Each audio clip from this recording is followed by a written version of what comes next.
Everybody, എൻ്റെ പുതിയ വീഡിയോയിലേക്ക് സ്വാഗതം. എല്ലാവർക്കും ജീവിക്കണം എന്നുകൊണ്ട് ആഗ്രഹമാണ്. ജീവിച്ച് കൊതി തീരാത്തൊരു രാജ്യമാണ് നമ്മളെ നാടുകൾ. ഈ ഭൂമി എന്ന് പറഞ്ഞാൽ ജീവിച്ച് കൊതി തീരാത്ത, ഒരിക്കലും ജീവിച്ച് കൊതി തീരാത്ത നാടാണ്. ദൈവം ഊപ്പർവാല എന്ന് പറഞ്ഞിട്ടുണ്ടെങ്കിൽ മേളിലിരിക്കുന്നവന് നമുക്ക് ആശയാണെങ്കിലോ ആകാശം മുട്ടയാണ്, ആയുസാണെങ്കിലോ 6 അടി മണ്ണ. പറഞ്ഞ മനസ്സിലാവുന്നുണ്ടോ? മരണം എന്ന് പറഞ്ഞിട്ടുണ്ടെങ്കിൽ ആർക്കും ഇഷ്ടപ്പെടുന്ന കാര്യമല്ല. ഇത് കണ്ടോ, ആഘോഷമൊക്കെ. കാരണം പറഞ്ഞല്ല, അവരറിയുന്നില്ല. മാളിക കെട്ടിപ്പൊക്കണം, വലിയ ഷോപ്പിംഗ് കോംപ്ലക്സ് കെട്ടിപ്പൊക്കണം, വലിയ കൊട്ടാരങ്ങൾ പൊക്കണം. കണ്ടോ, അതിനിടയ്ക്ക് പാട്ട്, കൂത്ത്, ഇതെല്ലാം ഇതിനകത്തുള്ളതാണ്.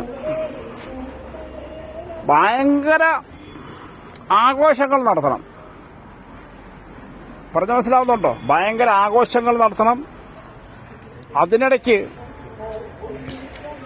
മരണത്തെ ഇവർ മറന്നു പോകുന്നു. നമ്മളെല്ലാവരും മരണത്തെ മറന്നു പോകുന്നവരാണ്. മരണം ഇഷ്ടപ്പെടാത്തവരാണ് നമ്മളെല്ലാവരും, ഈ ഞാനടക്കം. അതുകൊണ്ടെന്താണ് മരണത്തെ മറന്നു പോകുന്നതുകൊണ്ടാണ് ഓരോ തെണ്ടിത്തനം കാണിക്കുന്നത്. ഇന്ന് കൊട്ടേഷൻ ടീം അവർക്ക് ഒരു പരിചയമില്ലാത്തവരെ കൊല്ലണം. പൈസയാണ്. ഈ പൈസ വാങ്ങിച്ചിട്ട് നാളെ ഇവ മരിക്കുമെന്നുള്ള ഒരു ചിന്തയില്ല. കണ്ടോ, മരങ്ങളൊക്കെ ഇങ്ങനെ വളർന്നു പോകും. അവരും ഒരു ദിവസം ഇതേപോലെ താഴെ വരും. എത്ര വളരാൻ പറ്റുന്നോ മരങ്ങളും വളരുന്നുണ്ട്. അവസാനമാകുമ്പോൾ ഓരോ സ്ഥലങ്ങൾ, ഓരോ ഏലങ്ങൾ ഒടിഞ്ഞ് മരങ്ങൾ വരെ നിലം പൊത്തുന്നുണ്ട്. ഇതേപോലെ തന്നെ മനുഷ്യന്മാരും ഉയരത്തിലേക്ക് പോവാ. ഭയങ്കര ഉയരത്തിലേക്കാണ് മനുഷ്യന്മാർ പോണത്. കണ്ടോ, അപ്പുറത്ത് പാട്ടും കൂത്തും കണ്ടോ. അവിടെയാണെങ്കിൽ ഭയങ്കര പാട്ടാ. കാരണം എന്താണ്, അവർ ഓരോരോ ആഘോഷങ്ങളാ. മനുഷ്യൻ ജീവിച്ച് കൊതി തീരാത്ത ഒരു ഭൂമിയാണ്. ആർക്കും ജീവിച്ച് കൊതി തീർന്നിട്ടില്ല.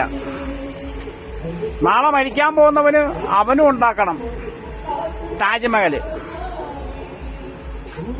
അടുത്ത ആൾക്ക് 1 സെന്റ് ഭൂമി വിട്ടുകൊടുക്കൂല. കണ്ട, ഇതേപോലെ ബഹളം വെക്ക് സൗണ്ടൊക്കെ കേൾക്കാം. കണ്ട, പാട്ടും കൂത്തൊക്കെ നടക്കുന്നുണ്ട്.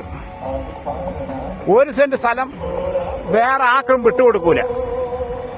അതാണ് മരണത്തെ നമ്മൾ ഓർക്കുന്നില്ല. അതാ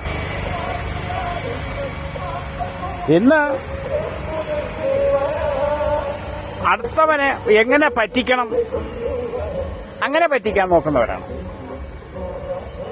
ഓരോ കാര്യങ്ങൾ കണ്ടില്ലേ, 1500 കോടി രൂപയാണ് ഒരു കാക്കാൻ പറ്റിച്ചത്. പാവപ്പെട്ടവർ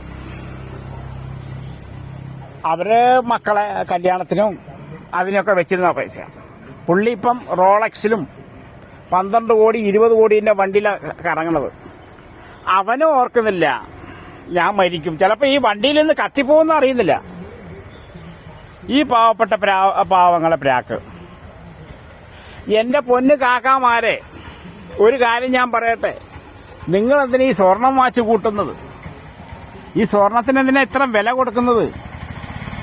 ആ പൈസ കൊണ്ട് കുറച്ച് സ്ഥലം വാച്ചിട്ട് ഞാൻ സമയം അതിന് കാശ് കിട്ടും. ഇന്ന് 1 ലക്ഷം രൂപയുടെ സ്വർണം വാച്ചിട്ടുണ്ടെങ്കിൽ വിൽക്കാവുന്നവരുടെ പണിക്കൂലി, മറ്റക്കൂലി, പറിക്കൂലി എല്ലാം കഴിഞ്ഞിട്ട് 75,000 വേണേ കൂമ്പിക്കുമെന്ന് പറയും. 1,00,000 രൂപ നമ്മൾ തുപ്പലിട്ട് എണ്ണി കൊടുക്കുവാണ്. 1,00,000 രൂപ നമ്മൾ തുപ്പലിട്ട് എണ്ണി കൊടുക്കുവാണ്. തുപ്പല് പുരട്ടിയിട്ടാണ് എണ്ണി കൊടുക്കുന്നത്. അത് എങ്ങനെയല്ല നമ്മൾ അധ്വാനിച്ച് കഷ്ടപ്പെട്ട് അധ്വാനിച്ച പൈസകളാ. അത് ഇവർക്ക് കൊണ്ടു കൊടുക്കുക. 1,00,000 രൂപ സ്വർണം 75,000 രൂപ. എന്തിനാ കാക്കാമാർ അങ്ങനെ ചെയ്യുന്നത്? വല്ല ആവശ്യമുണ്ടോ? അവൻ കൊണ്ടല്ലേ 1,500 കോടി രൂപ കൊണ്ട് സൂഹിക്കുന്നുണ്ടല്ലേ? ആരത്ത് പറയും? എല്ലാരും പറയും. ഇത്രേ ഉള്ളൂ. ആരത്താ പറയണേ? പറയാൻ ആരുമില്ല. പറഞ്ഞ മനസ്സിലാവുന്നുണ്ടോ? ഞാൻ പറയുന്നത് നാളെ നമ്മൾ മരിക്കും. വേറെ ഒരു തന്നെ ഊമ്പിച്ച് മരിക്കല്ലേ. എടാ മനുഷ്യ, നീ പുഴുത്ത് ചാവൂടാ. കണ്ട പാവപ്പെട്ടവര് കഷ്ടപ്പെട്ട് നിന്റെ അടുത്ത് നിന്നെ വിശ്വസിച്ച് ഓരോ കാര്യങ്ങൾ കൊണ്ട് ഏൽപ്പിച്ച് കഴിയുമ്പോൾ നീ തെണ്ടിത്തനം ചെയ്യുന്ന നീ പുഴുത്തു മരിക്കും. ചിലപ്പം നീ കത്തിയായിരിക്കും മരിക്കുന്നത്. ആ കത്തുന്ന സമയത്ത് തന്നെ നിനക്ക് പല ചിന്തകളുണ്ടാവും. ഞാൻ ഇങ്ങനെയൊക്കെ ചെയ്തു പോയി, രക്ഷയില്ല. ഓർത്തോ, കുറ്റം ചെയ്യുന്ന മനുഷ്യ അടുത്തവനെ പാവപ്പെട്ടവരെ പറ്റിക്കല്ല. ഇപ്പോഴും നമ്മൾ പട്ടി പാവങ്ങളായിട്ട് കിടക്കുന്നു. ഞാനൊക്കെ 20 വർഷമായിട്ട് വാടക വീട്ടിലാണ് കിടക്കുന്നത്. നമുക്കറിയാം ഓരോരോ ആൾക്കാരെ കഷ്ടപ്പാട്. പറഞ്ഞ മനസ്സിലാവുന്നുണ്ടോ? അതുകൊണ്ട് നിങ്ങൾ പറ്റിക്കൽ നിർത്തൂ. രാവിലെ എഴുന്നേറ്റു, ജീവിച്ചു. ഇത്രേ ഉള്ളൂ. നല്ലൊരു ജീവിതം ജീവിച്ച് മരിക്കൂ മനുഷ്യ.